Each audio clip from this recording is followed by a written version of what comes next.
নমস্কার বন্ধুরা, আমি শ্রাবন্তী। আপনারা দেখছেন গ্রিনরুম গার্ডেন।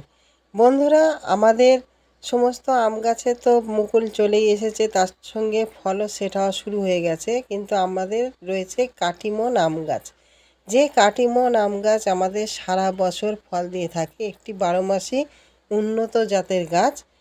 সেই গাছের সম্পর্কে আজকে বলবো যে আমরা কাটিমন গাছে এই সময় কি যত্ন পরিচর্যা নেব। অনেকের কাটিমন গাছে হয়তো ফুল এসেছে, অনেকের গাছে হয়তো ফুল আসেনি। আমরা যে সমস্ত গাছে ফুল এসেছে তার পরিচর্যা যত্ন তো একই হবে, কিন্তু যে সমস্ত গাছে এখনও পর্যন্ত ফুল আসেনি সেই সমস্ত গাছে আমরা কিভাবে ফুল নিয়ে আসব, কি যত্ন করব, কি পরিচর্যা করব, সেই সমস্ত কিছু নিয়ে আজকে ভিডিও। বন্ধুরা, পুরো ভিডিওটা দেখবেন, অবশ্যই আপনাদের উপকারে আসবে। ভিডিওটা মিস করবেন না। বন্ধুরা, আমাদের 12 মাসি আম গাছের মধ্যে সবথেকে সুন্দর আম যা আমরা প্রত্যেকেই পছন্দ করি সেটি হচ্ছে কাটিমন, যা স্বাদে হচ্ছে অতুলনীয়, মিষ্টতার দিক থেকে খুবই মিষ্টি একটি আম। আর যে আম আমরা ছাদ বাগানে অনেকেই করে থাকি, কিন্তু অনেকের সমস্যা হয় কি যে সারা বছর আমাদের আম গাছ বললেও সারা বছর হয়তো সেইভাবে আমরা অনেক পাই না। অনেকে ফলন পাই, অনেকে কিন্তু আম গাছে ফলন আনতে পারি না। আমাদের প্রথমে বন্ধুরা জানতে হবে কি না, আমাদের যেগুলো সিজনাল গাছ, যেগুলো আমাদের বছরে একবারই ফলন হয়, যেটা এই সময় আমাদের মুকুল আসে, প্রচুর পরিমাণ ফল সেট হয়, তার কিন্তু পরিচর্যা যত্ন সম্পূর্ণ আলাদা। এই ফল হারভেস্টিং হয়ে যাবে, সারা বছর সে কিন্তু নিজের গ্রোথ নেবে। তারপরে আবার যখন সময় আসবে আবার মুকুল আসবে, আবার ফের ফল সেটিং হবে। কিন্তু আমাদের যেগুলো 12 মাসি গাছ, সেই 12 মাসি গাছের যত্ন পরিচর্যা সম্পূর্ণ কিন্তু ভিন্ন। এখানে আমরা যদি সঠিক যত্ন পরিচর্যা না করি এবং সঠিকভাবে যদি আমরা খাবার প্রদান না করি, তাহলে কিন্তু আমরা সঠিক পরিমাণে এখানে ফুল আনতে পারবো না এবং ফলনও কিন্তু পারবো না।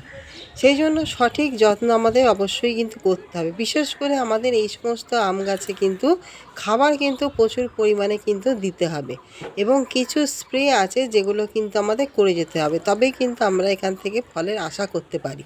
বন্ধুরা, আমাদের প্রথম জিনিসটা জানতে হবে কি না, আমাদের যেহেতু এই সময় প্রত্যেকটা গাছেই কিন্তু আম চলে এসেছে, কিন্তু অনেকের হয়তো আপনাদের আম গাছে, এই কাটিমন আম গাছে ফল আসেনি। আমরা এখন যে টেকনিকটা অবলম্বন করব ফুল আনার জন্য, চলুন বন্ধুরা সেটা দেখি। বন্ধুরা, এটা যেটা দেখছেন এটা হচ্ছে আমাদের নিউরেট অফ পটাশ আর হচ্ছে সুপার ফসফেট। এক চামচ করে দুটো উপাদান নিয়েছি। দুটো উপাদান একত্রে আমরা এরকম সুন্দরভাবে কিন্তু মিশিয়ে নেব। যেহেতু লাল পটাশের মধ্যে আছে প্রচুর পরিমাণ পটাশিয়াম, যা আমাদের প্রচুর পরিমাণে ফুল আনতে কিন্তু সহায়তা করবে। আর সুপার ফসফেট যেটা, সেই সুপার ফসফেটও আমাদের ফুল আনতে, শিকড়ে বৃদ্ধি ঘটাতেও কিন্তু প্রচুর পরিমাণে সহায়তা করবে। এখন আমাদের যেহেতু আম গাছে মুকুল আসেনি, আমাদের যে কাটিমন গাছ যেটা আমাদের 12 মাসি গাছ, এখনও পর্যন্ত মুকুল আসেনি। আমরা যদি এই দুটো উপাদান গাছে দিতে পারি, প্রয়োগ করতে পারি, আমাদের গাছ ভরে কিন্তু মুকুল চলে আসবে। আমরা এটা হচ্ছে রাসায়নিক জিনিস, আমরা বেশি পরিমাণ দেবো না, আপনাদের টবের অনুপাতে আপনারা কিন্তু দেবেন। আপনারা যদি 10 ইঞ্চি টবে দেন তাহলে আপনারা 2 চামচ টবে কিনারা বরাবর দিয়ে দেবেন। বন্ধুরা, প্রথমে আমরা টবে যে গুঁড়াটা, এটা আমার একটা ফলের ক্যারেটে আছে, এই গুঁড়াটা আমাদের কিন্তু হালকা হাতে কিন্তু খুঁচিয়ে নিতে হবে। সামান্য আমরা মাটিটা একটু আলগা করে নেব। তাতে কি হবে, আমাদের যে উপাদানটা আমরা দেবো তাতে করে এটা ভালোভাবে মাটির সঙ্গে কিন্তু মিশিয়ে যেতে পারে। এইভাবে আপনারা হালকা হাতে সামান্য করে একটুখানি খুঁচিয়ে নেবেন, নিয়ে জিনিসটাকে গাছে প্রয়োগ করবেন। বন্ধুরা, যেটা আমার হচ্ছে এটা ফলের ক্যারেট, সেই জন্য আমি এখানে 4 চামচ এইভাবে কিন্তু ছড়িয়ে দেব।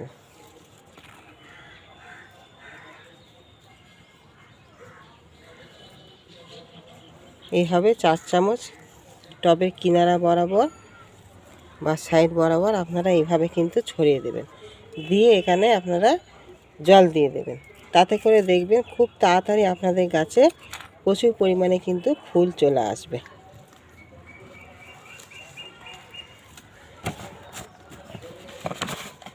এইভাবে আপনারা মাটিটা একটুখানি করে নেবেন, করে নিয়ে আর আপনারা জল দিয়ে দেবেন। এতে দেখবেন খুব তাড়াতাড়ি গাছে কিন্তু ফুল চলে আসবে। এটি ফুল আনার জন্য খুব শক্তিশালী একটি খাবার। এই খাবারটা অবশ্যই আপনারা প্রয়োগ করুন, যাদের গাছে এখনও পর্যন্ত ফুল আসেনি। কিছুদিন পরেই দেখবেন ফুল আসা শুরু হয়ে যাবে। বন্ধুরা, পাশাপাশি আমাদের মিক্স যে জৈব খাবার, সেই জৈব খাবার গাছে কিন্তু দিয়ে রাখতে হবে, কারণ আমাদের এটা হচ্ছে বারোমাসি গাছ।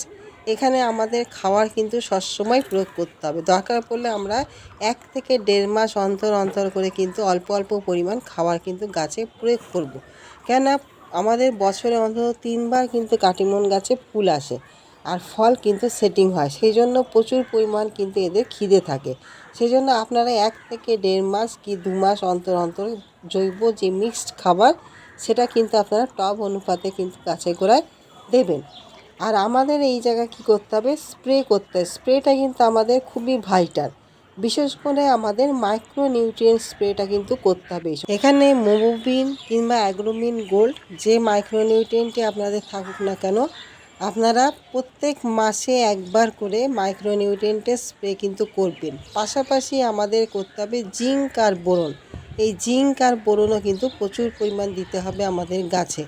আমরা এখানে যখন মাইক্রোনিউট্রিয়েন্ট ব্যবহার করব, সেই মাইক্রোনিউট্রিয়েন্টের সঙ্গে আমরা বোরনটা মিশিয়ে দিতে পারি কিংবা আলাদা করেও কিন্তু স্প্রে করতে পারি।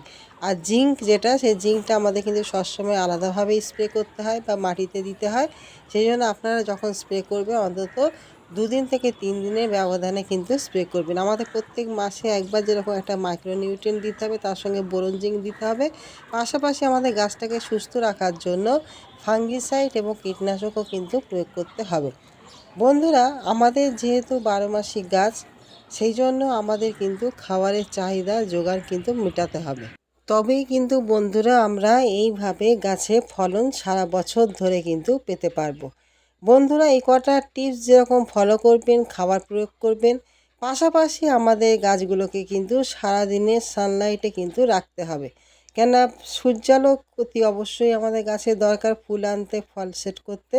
যেন সারাদিনের পর্যাপ্ত আলো যেখানে পাবে সেখানে যেন অবশ্যই গাছগুলোকে থাকবে। আর পাশাপাশি মাটি শুকাতে দেবেন না। মাটি শুকালে নতুন গ্রোথ নেবে না, কেন নতুন গ্রোথ আনা মানেই আমাদের কিন্তু ফুল আসবে। সেই জন্য মাটি সবসময় একটা ময়েশ্চার মেনটেন করবেন, যাতে মাটি কোনোভাবে যেন শুকিয়ে না যায়, তাতে নতুন গ্রোথে কিন্তু ব্যাহত হবে। এই যে খাবারটা আপনারা বন্ধুরা দিলেন, এই খাবারটা দেখবেন কিছুদিনের মধ্যেই নতুন গ্রোথের পাশাপাশি নতুন মুকুল আসা শুরু হয়ে যাবে। বন্ধুরা, ভিডিওটি কেমন লাগলো জানাবেন। ভিডিওটি ভালো লাগলে অবশ্যই লাইক কমেন্ট শেয়ার করবেন। আমার নতুন বন্ধু হলে অবশ্যই একটা সাবস্ক্রাইব করে আমার চ্যানেলের পাশে থাকবেন। আগামী দিন নতুন কোনো একটি ভিডিও নিয়ে ফের আপনাদের সামনে চলে আসবো। আজকের মতন আসি, নমস্কার।